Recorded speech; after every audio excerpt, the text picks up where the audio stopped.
pessoal.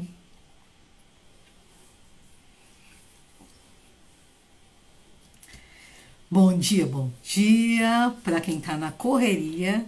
Essa hora tem muita gente já começando a preparar o almoço. Mas hoje a gente tem uma live muito legal que eu falei para vocês. Vocês vão ter Carla em dose dupla, porque hoje a gente tem duas Carlas. Já não basta eu, né? Já não basta eu que tô em todas. E a live de hoje vai ser muito boa. Então, um bom dia para todo mundo, para quem tá na correria, de preparar tudo, para quem tá assistindo a gente mais tarde, boa noite, boa madrugada. Vocês sabem que tem muita gente que adora assistir live de madrugada, né? Eu percebo pelas mensagens, porque obviamente eu não tenho as notificações ativadas no meu celular, porque senão, né, eu não conseguiria dormir. Mas às vezes tem gente que manda de madrugada, ai, desculpa o horário, mas eu tava assistindo uma live agora, tal, então isso é muito legal mesmo. Bom, hoje a gente vai ter um papo muito bom com, deixa eu abrir aqui, deixa eu só colocar aqui embaixo, com a Carla Uliani.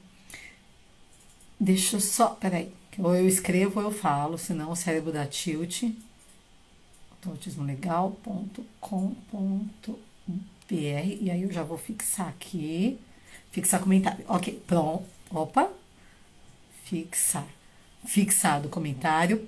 A Carla, ela é fono. Nome, né?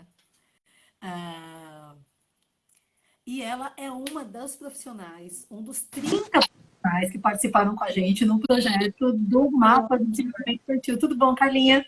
tudo bem? Bom dia. Como é que você tá? Vocês né, estão? Tudo certo. Muito bom a gente estar aqui para conversar de um assunto muito legal, que é desenvolvimento infantil. Eu sei que a maioria das pessoas que estão aqui já te conhecem, Carla, mas para quem não te conhece, fala um oi para a galera, se apresente, por favor. Tá. Então, mais uma vez, obrigada, né, pelo convite. Estou muito feliz de estar aqui e compartilhar um pouco, né, do seu projeto, né, como foi participar do projeto. Vocês estão ouvindo bem? O áudio tá ok? Para mim tá perfeito. Para os demais também? Me avisem, por favor. Dá um delay de uns 10, 15 segundos entre a gente falar e eles mandarem de volta. Tá, ok. Então, meu nome é Carla, eu sou fonoaudióloga, eu trabalho com pessoas autistas, né? Comecei focando em crianças e recentemente, há uns 2 anos para cá, eu comecei a me interessar e estudar mais sobre autismo na vida adulta, na adolescência, mas é algo que eu ainda estou iniciando. Tenho muita vontade de seguir por esse caminho também, né? Porque a maioria trabalha com criança, né? Mas o meu foco ainda é criança, porque é o que eu tenho mais experiência, certo? E aí o meu trabalho aqui na internet é basicamente esse, é levar informação, né, estratégias, brincadeiras, orientações para os pais fazerem em casa com as crianças e ajudarem os filhos a se comunicarem, tá? Então, de forma resumida, é isso. É isso aí. Certo. Carinha, deixa eu falar uma coisa. Você já está trabalhando há um bom tempo com crianças com autismo. E achei muito legal. Você está pensando em trabalhar com adultos, adolescentes, porque essa é uma falta que a gente tem encontrado assim, no Brasil de forma geral, né? Tem muita gente procurando profissionais que trabalham com adolescentes e mesmo adultos, e a gente tem uma falta mesmo de profissionais dispostos a trabalhar e com expertise nisso. Mas vamos voltar um pouquinho então e perguntar para você como que você começou a trabalhar com autismo, como que o autismo entrou na sua vida? Sinceramente, foi bem por acaso. Porque quando eu escolhi o curso, eu já sabia que eu queria trabalhar na área de linguagem com crianças, né, pessoas com deficiência. Só que eu escolhi fono para trabalhar com pessoas com síndrome de Down, né, que hoje se chama de trissomia 21. Só que eu só tive 2 pacientes com síndrome de Down. E aí depois que a primeira paciente chegou no consultório com o diagnóstico, eu gostei muito dela, gostei muito da família, comecei a me interessar pelo tema, comecei a estudar, pesquisar, e aí depois, coincidentemente, vieram outros, e aí eu comecei a estudar cada vez mais e gostar também dessa área, sabe? Aí foi quando o meu marido falou assim, Carla, por que que você não foca no autismo? Porque quer queira, quer não, quando a gente atende muitos casos, você tem que estudar muitas coisas. E o autismo é um mundo de possibilidades. E aí eu O ficava, eu tinha que atender. autismo dá um trabalho lascado para a gente conseguir entender, né? Justamente, aí eu ficava, meu Deus, eu tenho que atender a criança autista, a criança com gagueira, a criança que tem um atraso simples de linguagem, entendeu? Aí eu ficava, não, eu quero focar só em uma coisa só. Foi até a sugestão do meu marido, na época eu disse, será que eu vou conseguir Será que dar... tem gente com autismo suficiente para eu atender, né? É Exato, não foi engraçado nem... isso. Muita É, gente acha tipo... que é um mundo muito pequenininho. E quando a gente começa a entrar aí na É, comunidade autista, a gente vê que os autistas estão por todos os lugares, literalmente, isso, né? exatamente. Na verdade, eu ia falar errado, eu ia falar que eu pensei se ia dar conta. Na verdade, eu pensei justamente isso. Será que eu vou conseguir ter paciente no consultório o suficiente? Porque eu estava começando, né? E Hum. isso faz quanto tempo, meu Deus? Isso foi em 2015. Eu comecei meu primeiro atendimento. Engraçado que eu lembro da data. É a primeira vez que eu atendi a minha primeira paciente autista, que eu tô com ela até hoje, ela tá com 11, foi no dia 18 de junho, dia do Orgulho Autista, inclusive, de 2015, né? E eu tô com ela até hoje. Inclusive, essa semana eu fui atendê-la e eu perguntei como você está. Ela, estou ótima. Aí ela perguntou, e você? Eu disse, eu estou ficando ótima. Não estou ótima ainda, mas estou ficando. E É muito legal isso. é muito gratificante, assim, sabe? Tipo, ver os avanços e também ver essa parceria, né? Essa relação de cumplicidade e de confiança. Eu acho isso muito bacana. Eu gosto muito mesmo. Sou suspeita para falar. A gente fala que depois que a gente apaixona pelo autismo, a gente começa a ficar suspeita a falar sobre qualquer coisa relacionada ao autismo. Mas faz Exatamente. parte mesmo da nossa vida, né? Carlinha, Uhum. deixa eu te perguntar uma coisa. Diga. Quando eu. Ai, eu fechei a porta aqui, depois não dá para entrar. Quando eu falei com você há quase 2 anos atrás, né, falando sobre essa ideia do mapa, das atividades, das brincadeiras e tal, qual foi a primeira coisa que passou pela sua cabeça? Ah, eu fiquei muito feliz, né? Fiquei grata pelo convite. É, eu gosto muito de participar dessas coisas, desses projetos, gosto de contribuir. É, sinceramente, eu só não faço mais por questões de saúde, você sabe bem, né? As minhas questões. Então, às vezes eu fico, poxa, eu poderia fazer mais, eu poderia participar de mais coisas, eu poderia me envolver em mais projetos. Mas, assim, é sempre muito gratificante quando eu recebo um convite, dentro dos meus limites, né, da minha agenda e das minhas questões também. Eu sempre me organizo para fazer, então eu fico, assim, muito feliz e muito grata também de saber que a pessoa confia em mim e no meu trabalho, sabe? Então eu fico muito feliz e muito grata, assim, é o que eu sinto, de verdade. Assim como quando me convidam para live, nem sempre eu consigo fazer tantas lives assim, né? Mas eu gosto muito também de ter essa troca com vocês. É bem bacana. Muito legal. Então vamos falar de brincar, porque né, o Uhum, APP, o Mapa do Desenvolvimento Infantil, fala muito sobre brincadeira. uhum. Ensina os pais a brincarem de forma objetiva com os filhos, de acordo com cada fase do desenvolvimento e tal. Você acredita que brincar ensina de verdade? Muito, muito mesmo. É a forma que a criança aprende, né? A criança aprende brincando. É o trabalho dela, eu costumo dizer. Não eu só, né? Montessori, Piaget, vários falaram a mesma coisa de formas diferentes. Mas assim, o trabalho da criança é brincar mesmo. E na brincadeira, ela consegue fazer links com a realidade, né? No início, ela começa a reproduzir na brincadeira as coisas que ela vivencia. Ah, coloca a boneca, o boneco para dormir, dá uma comida, uma madeira, dá um banho. Então, ela começa a fazer, representar o mundo dela real naquela brincadeira. É, e assumir papéis também, né? Uma hora eu sou a mãe, outra hora eu sou a filha, outra eu sou a médica, eu sou o paciente. Então você vai fazendo essa troca de papéis. Isso possibilita não só a questão da aquisição da linguagem, como a expansão mesmo da criatividade, da imaginação mesmo, de você entender e construir regras ao longo do brincar. Então, tanto para crianças autistas como para crianças típicas, o brincar ele é muito importante. O que eu percebo muito, né? Talvez eu acho que isso está mudando, porque, graças a Deus, assim como você, eu tenho muita gente na internet falando sobre a importância do brincar, mas eu percebia isso no início, quando eu comecei a trabalhar com autista. Ah, mas porque o autista não brinca de forma simbólica. Ah, porque eles não conseguem imaginar, porque o pensamento deles é muito concreto. Mas eu penso assim, né? Se eles têm essa dificuldade, cabe a nós, terapeutas e pais, ajudá-los nesse processo, né? Justamente não é que porque eles têm dificuldade no início, que eles Então nunca pronto, vão acabou. aprender. É, acabou, tipo, eles nunca vão Ter aprender, sabe? dificuldade não significa ser incapaz de aprender, né? É essa a grande Exatamente. diferença que a gente precisa Isso. sempre entender, né? Uhum, sim. E aí depois a gente vai evoluindo, né? No caso, a criança vai evoluindo nesse brincar. Então ela já vai para um nível mais elaborado, que é o faz de conta, por exemplo, né? Então, digamos, ela quer brincar de avião, então ela faz essa caneta aqui de avião. Então ela, tipo, faz de conta, ela vai substituir o objeto, ou seja, na ausência daquele brinquedo, ela vai substituir por uma outra coisa para fazer o mesmo papel. Então isso requer mesmo imaginação. E às vezes nem tem objeto, a criança faz de conta mesmo, ah, tô com um avião aqui na mão, tipo, Uhum. e, fica, e a gente precisa entender da importância do brincar e principalmente é o que eu sempre digo aos meus alunos, entender qual o nível de brincar que a criança tá e respeitar isso, para que a gente também não querer exigir da criança já coisas muito além, sabe?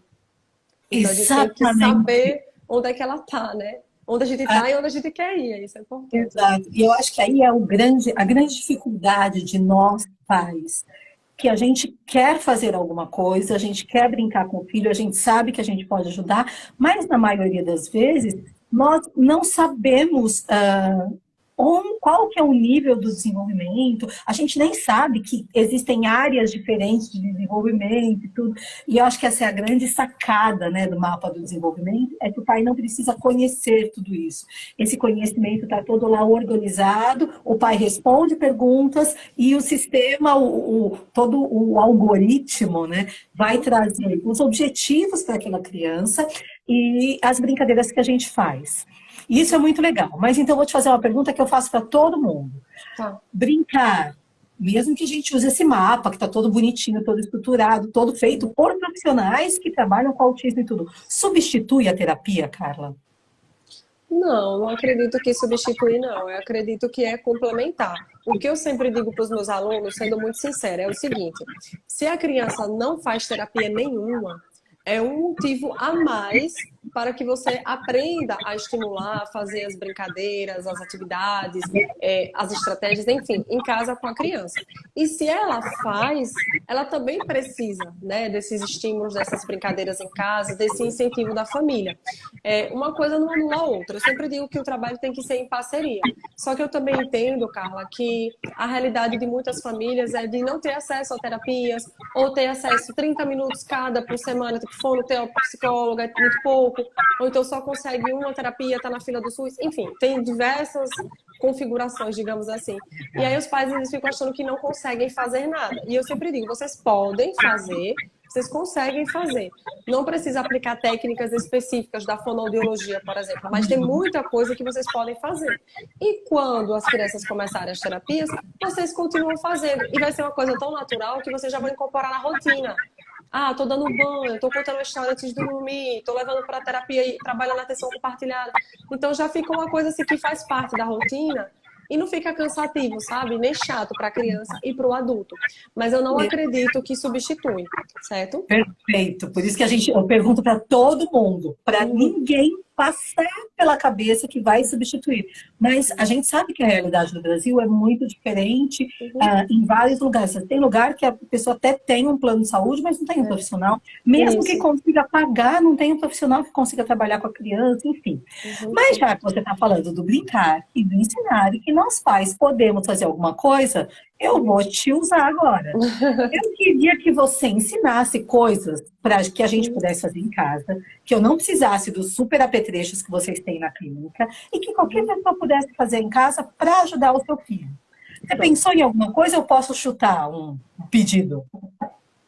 Não, eu pensei em algumas coisas, mas você Tá. pode chutar também. Eu só vou complementar uma coisa que eu acabei esquecendo da pergunta anterior, que já pega um gancho para essa. Aham. Alguns pais também, às vezes, não entendem que quando levam para terapia, aí falam, ah, mas eu tô levando, a fono só tá brincando. Tá bom, eu vou Isso é explicar só. Vai importante, lá, isso tem é sobrinho importante. criança, Carlinha?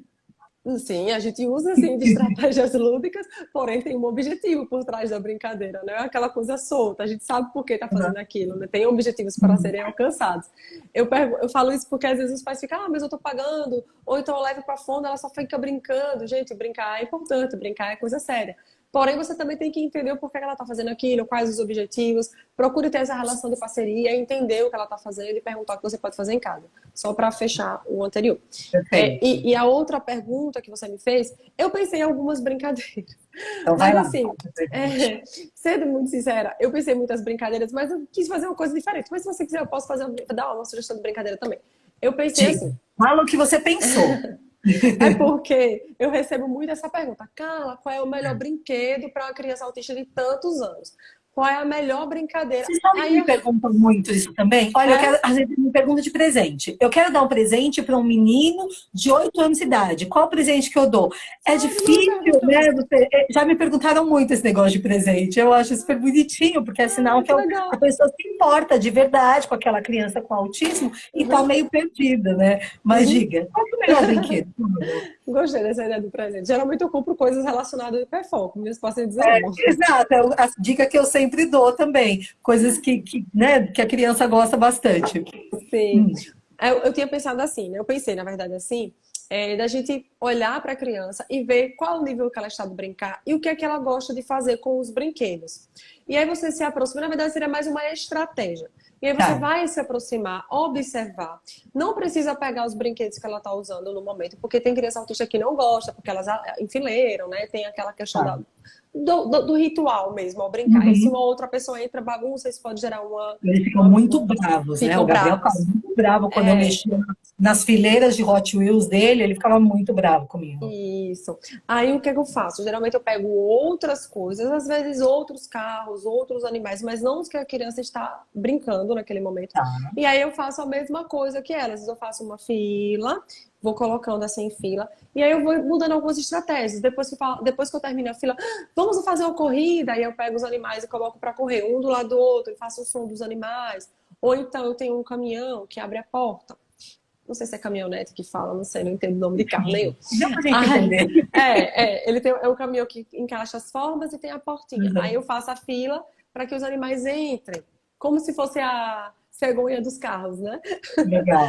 E aí os animais entram. E eu vou brincando em paralelo com a criança. Aí vou fazendo alguns sons engraçados, que são as onomatopeias, uau, uau, Quando você fala em brincar em paralelo, a criança está brincando de um chão de um lado e você vai do outro lado. Isso.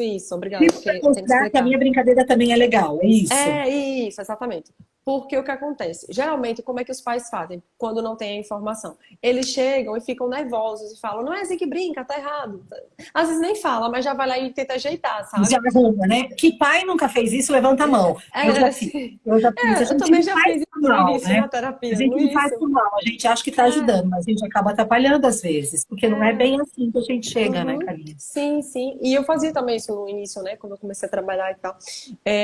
Eu comecei a mudar, depois que eu comecei a estudar mais estratégias naturalistas, depois eu comecei a escutar alguns autistas adultos também, que eles ficam indignados, mas é assim que eu brinco, eu gosto de enfileirar, é o meu jeito de brincar. Então eu comecei a mudar a minha percepção e também os meus ensinamentos, as minhas orientações. Eu sempre digo assim hoje, ao invés de você chegar e querer mudar a brincadeira, observe o que a criança está fazendo, como é que ela explora os brinquedos, como é que ela segura, o que é que ela faz com esses objetos. Às vezes não são brinquedos, tá? Pode ser outros objetos também, pedras, enfim. E aí você vai ficar em paralelo, né? Como a Carla explicou muito bem. Obrigada, porque eu vou explicar as pessoas, sabe? Então, às vezes eu tenho que traduzir, porque vocês estão tão acostumados com a questão técnica, né? Que às vezes nós aqui do outro lado a gente não consegue entender exatamente. Então fica tranquila. Sempre que eu achar que tem alguma coisa que não deu para entender, eu interrompo. Desculpa. Eu me policio muito, mas sempre sai alguma coisa técnica, né? É meio que inevitável. Mas assim, é brincar do lado da criança, certo? Sem ser necessariamente com o que ela tá fazendo, nem ficar chamando toda hora, tocando nela. Você vai fazendo alguns sons engraçados, você pode cantar algumas músicas, se ela gostar, relacionada ao animal. Tem muitos pacientes que gostam muito do... Aí eu faço como se fossem os passos dos animais, entendeu? Aí faço a corrida, barulhinhos com a boca, isso, muitas expressões faciais. Tem que ser uma pessoa bem... né? Expressiva. Sabe, Carlinha, sabe que eu aprendi muito com o Gabriel? De jogar a vergonha fora. E a gente é muito exagerado. Hoje em dia, eu ainda mantenho muito isso. Eu, às vezes, faço muita careta quando eu falo, tudo. porque eu exagerava muito nas expressões, uau, que legal, Uhum. alguma coisa bem exagerada. Ele achava engraçado. Não sei se todas as Uhum. crianças vão achar engraçado um negócio desse, Uhum. mas ele achava engraçado e isso trazia a atenção dele para mim, quando eu fazia as Sim. bobeiras, né? Que Aham. de repente a criança fala assim, nossa, que mãe empolgada. Mas ele me achava mal, porque ele prestava atenção Sim, quando eu mas no falava. consultório eu faço muito isso e funciona. Claro, tem uma outra criança que não gosta, mas no geral, quando eu faço dá certo e quando os meus alunos fazem também. Aham. Só tem uma criança que a mãe, eu faço consultoria com ela, né? E ela me falou na semana passada que ele gostava de festa, de comemoração, de não sei o quê, Aham. cosquinha e tal. E ele agora já não tá gostando tanto, ela já tá Ele já fazendo uma está meio adulto comemoração. dessas coisas. Ela já tá fazendo uma comemoração mais tranquila, sabe? Mas Tá. assim, eu faço isso, né? E aí depois é que eu chamo a criança, vem brincar, ou então eu nem chamo, eu só falo, vou apostar uma corrida. E aí eu vou fazendo junto, sabe? Uhum. E aí o que eu sempre ensino é isso, de você, ao invés de querer ensinar o jeito certo para a criança, ensinar como se fosse a única forma de brincar, você vai valorizar a forma que ela brinca, você vai brincar e mostrar a forma que você brinca também. Porque, na verdade, é uma troca, sabe? Eu vejo isso como uma troca, porque eu penso assim, se o autista, né, no caso a pessoa autista, tem prejuízo na comunicação e na socialização, que a gente entra na parte da comunicação social, né? Então a Uhum. gente precisa focar nessa troca, nessa interação mesmo, na comunicação em si. Então é algo de duas vias, né? Pensando em duas pessoas. Então é uma troca de duas pessoas. Então ela me ensina a forma que ela brinca e eu ensino a forma que eu brinco, tá?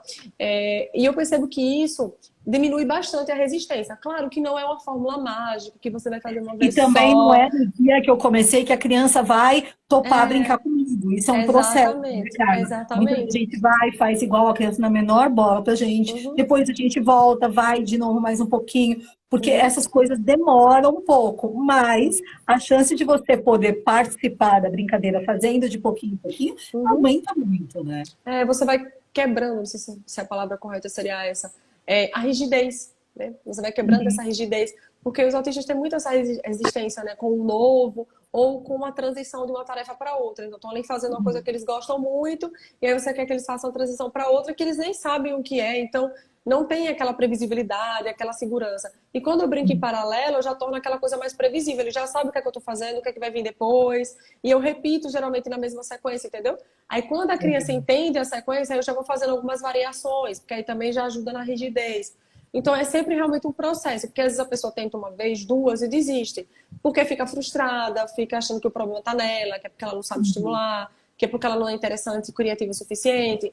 Às vezes eu já escutei mães falarem para mim, porque eu acho que meu filho não gosta de mim. Mas tem uma coisa que eu aprendi, desde que eu comecei a trabalhar com autismo, isso eu aprendi até cedo, a não levar para o pessoal.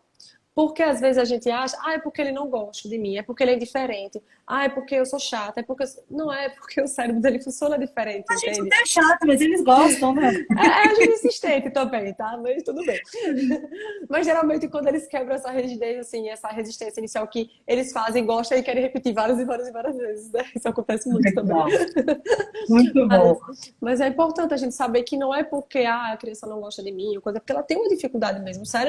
O cérebro dela funciona diferente, e ela tem prejuízo dessa parte da socialização, da comunicação, e a gente tem que ser ponte, né? A gente tem que mediar esse processo, tem que muitas vezes iniciar a interação, Uhum. sustentar também, mostrar Uhum. coisas diferentes, ser interessante para a criança. Então, realmente é um processo, sabe? Não é bem uma brincadeira, é uma estratégia que eu uso e que eu ensino muito, sabe? Que eu E vejo que que dá certo. dá muito certo, dá muito Carla, certo. vou te pedir um favor, então. Vou Diga, entrar, vou fazer a minha sugestão agora. Você diga. fono e uma das maiores dificuldades das pessoas com autismo, normalmente, o que nos leva, inclusive, ao diagnóstico, é o atraso da fala dos nossos filhos. Uhum, Eu digo por nós procuramos um profissional mais por causa do atraso da fala do Gabriel do que outras tantas características que ele tinha e que a gente nem sabia que eram características do autismo, a gente só achava que era o jeitinho dele e tudo. uhum, Mas uma das coisas que a gente aprendeu ou tomou bronca logo no início, que o Gabriel falava muito e a gente ninguém entendia o que ele falava. Mas, na realidade, eu sabia o que ele estava querendo, porque, né, dentro de casa eu já tinha um controle maior, Uhum. dependendo do horário, dependendo de onde ele estivesse, a gente sabia mais ou menos o que ele queria. E eu fazia de conta que eu entendia as coisas que ele tentava me falar. E aí teve um dia que uma profissional falou assim, mas você entendia o que ele falava? Eu falei, não. Ela falou, então, se você falava para ele, ah, mamãe entendeu, ele vai achar que você entendeu de verdade. E aí ele começou a me ensinar algumas formas de eu começar a tirar algumas palavrinhas, ou mesmo que seja uma sílaba, Uhum. para me pedir alguma coisa que ele precisa. Eu sei que a gente poderia ficar horas só falando sobre isso, Uhum. mas uma dica, assim, que você sabe que nós mães erramos muito nesse negócio de ajudar os nossos filhos, estimular a fala, que de repente a gente consegue aprender, tipo, em 5 minutos. Pronto. O que é que acontece? Isso que você falou acontece muito, porque as mães, eu costumo dizer, não só eu, outros fomos também, fomos, né? É que a mãe é a maior intérprete da criança, né? A tradutora oficial, porque ela sabe quando a criança está com fome, está com sono, mesmo que ela não fale, só pelo choro ou pelo gesto. Então acaba que naquela coisa do dia a dia, por já conseguir entender essas nuances aí, né, essas sutilezas da comunicação, você acaba fazendo pela criança, entregando tudo muito pronto. Então, uma sugestão que eu dou é de você começar a criar alguns pequenos conflitos durante o dia. E não é conflito para forçar a criança a falar, nem aborrecê-la, nada disso. É no sentido assim, dela precisar resolver situações por meio da comunicação. Seja ela verbal, não verbal, de forma alternativa, enfim, mas ela vai precisar se comunicar de alguma forma. Por exemplo, Por exemplo, aí eu sempre pergunto assim, o que é que a criança gosta mais? Aí eles gostam de massinha de modelar, eles gostam de um determinado brinquedo e tal. Então você pode colocar nas prateleiras no alto, porque já é uma forma da criança trabalhar pelo menos o apontar, dela começar a te pedir. Porque ela vai ter aquela dificuldade. Obviamente que tem que ser um lugar que ela não suba. Porque geralmente aham, quando a criança não consegue falar, ela trepa nas ela coisas para é, chegar lá, né?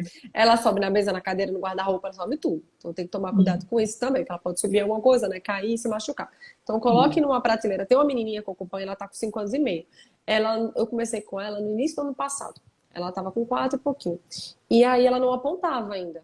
Ela não apontava e não falava praticamente nada, sabe?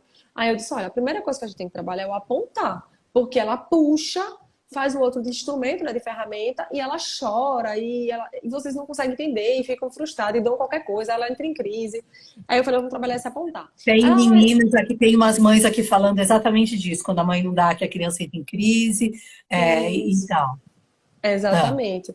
Aí porque a criança fica frustrada porque ela não é entendida, frustrada, né? exato. Né? E o adulto fica frustrado porque não consegue compreendê-la também, né? É uma frustração dos dois lados. E aí eu falei pra eles assim, ó, coloca as coisas no alto. Ah, mas não tem como colocar no alto, porque ela é uma criança alta e ela consegue subir em tudo. Eu disse, a gente vai dar um jeito, a gente vai colocar essas coisas no alto. Aí a mãe, eu não lembro se ela colocou, se já tinha uma prateleira lá.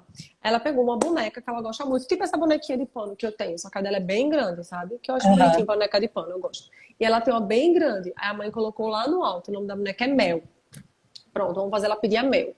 E o tablet eles guardam no guarda-roupa, naquela parte lá de cima que vocês colocam edredons, toalhas, Aham. essas coisas, sabe? Eles Aham. colocam lá. Pra gente começar a trabalhar o apontar. Aí ela puxava, aí eles faziam o que você quer. Você abaixava, né? Ficava na altura dela, aquelas coisas Aham. bem importante, né? Que a criança olhe para você. Não é forçar o olhar, mas é buscar esse olhar, pelo menos em momentos estratégicos. O que você quer?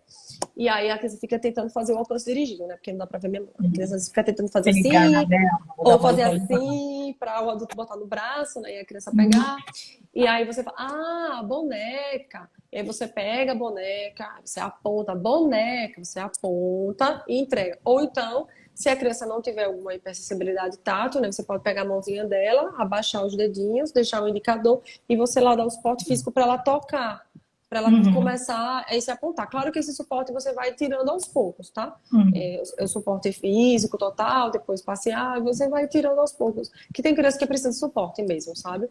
E aí, Isso significa, deixa eu ver se eu entendi. pode Antes da falar. gente pensar na criança falar, é importante que ela aponte para indicar o que ela precisa. Então, o trabalho da comunicação verbal e não verbal, ele é concomitante. Porém, quando a criança não tem nenhum meio de comunicação, eu foco no apontar. Porque, digamos, se a criança tem uma praxia de fala, talvez essa fala demore um pouco mais. E ela tendo o apontar, ela já consegue pedir as coisas no alto, a gente já consegue trabalhar o apontar para compartilhar, da atenção compartilhada. que existem vários tipos de apontar. Mas, assim, os dois principais, né, resumindo, né, é o de pedir e o de apontar para compartilhar, certo? Tá. E se a criança usar um sistema de comunicação alternativa, seja num livro, ou seja na parte de tecnologia ou num tablet, ela também pode apontar lá as imagens e se comunicar, entendeu? Por isso que eu começo pelo apontar, porque o apontar já abre muitas portas. E Legal. claro que a gente também vai aumentando o nível. Por exemplo, essa mesma menina, depois que ela já estava com o apontar mais sistematizado, os pais eles já modelavam para eles. Ah, o tablet, eles apontavam e falavam. Só que eles não pediam para ela falar nem nada disso. Aí ela foi começando a aprender o apontar. Depois eles começaram a usar o suporte verbal. Ah, você quer o tablet? Aí ela, ti. Ela tem uma apraxia. Ela tem uma apraxia leve, mas tem. Aí hoje ela já fala tight, o tight. Ela fala o tight, o tablet. Ela sempre fala de um jeito diferente, né? Mas ela já consegue falar algumas palavrinhas, sabe? Ela tem muita dificuldade por conta da apraxia, mas ela já consegue falar algumas palavrinhas. Então, eu tenho uma mãe que eu acompanhei na consultoria, acompanhei ela por bastante tempo. E a menina demorou 5 meses para apontar. 5 meses. Então, veja, ela fazia as terapias, né? Ela é de São Bernardo do Campo, e fazia consultoria comigo. Que na consultoria eu passo as estratégias, as brincadeiras de forma individualizada para a família aplicar. E aí a gente ficou 5 meses, né? No caso, eu orientando a mãe aplicando, e as terapeutas, e todo mundo mesmo. Todo mundo trabalhando nesse mesmo objetivo. Isso, demorou 5 meses. Mas ela aprendeu. E foi maravilhoso, porque ela trocou de fono, porque infelizmente a fono que estava, ela não estava avançando muito, então a mãe acabou trocando. E essa fono entrou com a comunicação alternativa, entrou com pod. E ela já sabia apontar lindamente. Então ela já sabia se comunicar. Ela Ela já achou sabia. muito mais fácil, Nossa, né? ela pegou muito rápido, sabe? Então ela já sabia apontar tudo. Ela já fazia comentários, sabe? Ela via uma coisa assim, aí ela apontava pro animal, pro carro, e ela ia lá no negócio, fazia carro azul, sabe? No livro de Que comunicação alternativa. Então, bonitinho. veja, o apontar ele é muito importante. Eu vejo que algumas pessoas negligenciam a linguagem não verbal, sabe? Só que ela é tão importante quanto. Por exemplo, eu conheço muitos autistas adultos que têm déficits na linguagem não verbal. Como assim? Dificuldade de ler expressões faciais, de perceber quando o outro não está interessado no assunto, se o outro está triste, está feliz. Porque às vezes a pessoa fala, tá tudo bem, mas às vezes não tá tudo bem. Mas A a gente fala maioria por das vezes não educação. significa que tá tudo bem, né? A gente fala por educação, tá tudo bem, mas às vezes não tá nada bem, sabe? Uhum. Então, linguagem não verbal é muito importante. A gente usa muito a linguagem não verbal. Não é porque a gente começa a falar que nós abandonamos os gestos. Muito pelo contrário, né? O nosso corpo fala muito mais. Se eu tô aqui para vocês, é porque aqui eu tô com você, eu já te conheço, né? Eu tô super à vontade, né? Eu já te conheço até presencialmente, enfim. Então, mas se eu estiver numa palestra, assim, num ambiente novo, com muitas pessoas, e eu chegar, não estou nervosa, mas eu estou me tremendo, minhas pernas estão se tremendo, eu estou suando. Obviamente que as pessoas não vão acreditar no que eu tô falando, entendeu? A linguagem não verbal ela é muito importante. Eu sempre digo E isso para faz os muita pais. diferença, né? Isso. Na vida adolescente, na vida Sim, adulta, a linguagem não verbal é essencial. Pode exato. facilitar muita coisa, como pode colocar muita encrenca também, né? Uhum, sim. Então, é muito bacana quando a gente tem a oportunidade, principalmente quando a gente fala, né, com pais de crianças, é quando a gente tem a oportunidade de começar a trabalhar isso quando eles são pequenos, porque eles vão ter muito mais ferramentas para utilizarem quando chegam na vida adulta. E isso é Uhum, extremamente importante. exato. E Carlinhos, você evoluir acredita que já também. passou meia hora? Deixa eu só fechar aqui. Violão, tá? Claro, Não, pode porque isso é terminar. importante. É porque muitas coisas são importantes. Ah, Enfim, tem tanta meu coisa marido, para meu marido fala aqui para você, tudo é importante. Mas é porque é importante. É só para a gente entender que a linguagem não verbal não se resume só ao apontar, tá? Eu falei do exemplo do apontar para incentivar o pedir, né, o compartilhar as coisas, usar o sistema de comunicação alternativa, enfim. E isso a gente vai concomitantemente estimulando as outras áreas, né? Comunicação verbal, uma forma alternativa de comunicação. E você trabalha o tchau, o apontar, o chamar, o mandar beijo, pedir. o pedir com a mãozinha, o silêncio, Aham. entender expressões faciais na pessoa e no outro. Então, trabalhar vocabulário emocional é muito importante, tanto para a comunicação, né, para as habilidades comunicativas, também para as pessoas expressarem seus sentimentos, suas necessidades. O psicólogo ajuda muito nisso. Então, a comunicação não verbal ela é bem ampla, tá? Eu falei do apontar porque é um início, tá? Para trabalhar essa função da linguagem inicial, que é o pedido, seja um pedido de objeto, de algo que a criança quer, ou um pedido de ação. Ah, quero passear, a criança aponta para o carro. É a forma dela pedir que ela quer passear de carro, sabe? Então, a gente começa pelos pedidos, mas vamos evoluindo também para outras funções também. E é isso. Voa o tempo, não é? Tem tanta coisa Foi. que a gente podia falar mais, mas a gente combina outro dia pra gente voltar e Sim, falar de com mais certeza. coisas. Tá bom. Carlinha, super obrigada. Por Obrigada de você ter nada. topado entrar com a gente nesse projeto, né? Do Mapa do Desenvolvimento Infantil. Tem vários vídeos da Carlinha ali. E se alguém quiser fazer contato com a Carla Uliano, né? Tô chamando de Carlinha, Carla Pode Uliano, chamar. vocês Eu podem gosto da fazer Carlinha. contato. Né? O povo te encontra aqui no Instagram, no YouTube. A Carla tem um canal no YouTube muito, muito legal, que vale a pena vocês conhecerem. E aí, se a gente ficou com alguma dúvida ainda, pode mandar direct para você? Pode sim, pode mandar mensagem lá no Instagram, né, no direct.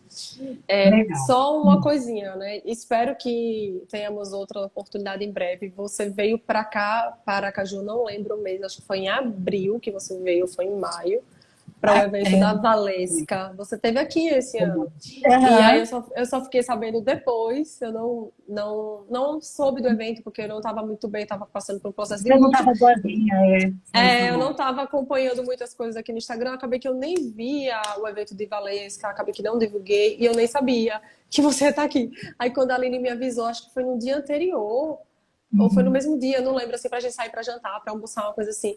Aí eu realmente não estava muito bem, não. Meu tio tinha acabado de Mas a falecer, gente foi se falou bem. pelo WhatsApp.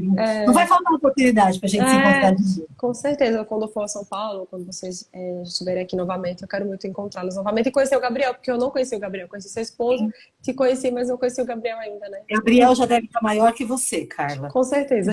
Tá Eu um vi as fotos lá do evento. compridaço. Já tá Ele tá palestrando, grandão. já tá Você viu que palestrando. chique fazendo Eu palestra? vi, E não ele vi. adora. Ele Ai, que adora. Agora legal. tá se sentindo o palestrante. E ele que fez, né? O Zé deu uma força, né, amor? Pois é, tudo Ele deu bom? uma força na palestra do Gabriel, mas ele fez a palestra sem que eu visse. Que Foi legal. surpresa para mim e tal. Então a mãe ficou babando, né? Eu fiquei Aham. feliz da vida, toda orgulhosa. Para quem com 3 anos não falava nem 10 palavras que a gente conseguisse entender, é para se comemorar, né? É muito legal. Sim, sim, sim. E ele tá com quantos anos já? Já tá com 11. Nossa, com certeza ele tá maior que eu, porque minha paciente de 11 já tá quase do meu tamanho já. Aí eu falo, Sofia, mulher, vamos parar aí de crescer, porque você vai passar muito de mim. A Já de, era. a de 5 anos e meio já tá no meu ombro. Eu disse, poxa, tá difícil, viu? É isso mesmo. Gente, Tá bom, obrigada, beijo para viu? todo mundo. Beijo, beijo, Jesse. Beijo, doutora Richelle. Beijo, beijo, Letícia. E um monte de amigos que passaram aqui também. Uhum, Fiquem todos com Deus. É uma delícia falar com vocês. E na uhum. terça-feira a gente volta com outra live muito legal com outros profissionais. Tá bom, Carlinha, beijo, obrigada. obrigada, viu? Tá bom, Fica até a com Deus. próxima. Fiquem com Deus. Tchau, pessoal. Beijos. Tchau, tchau.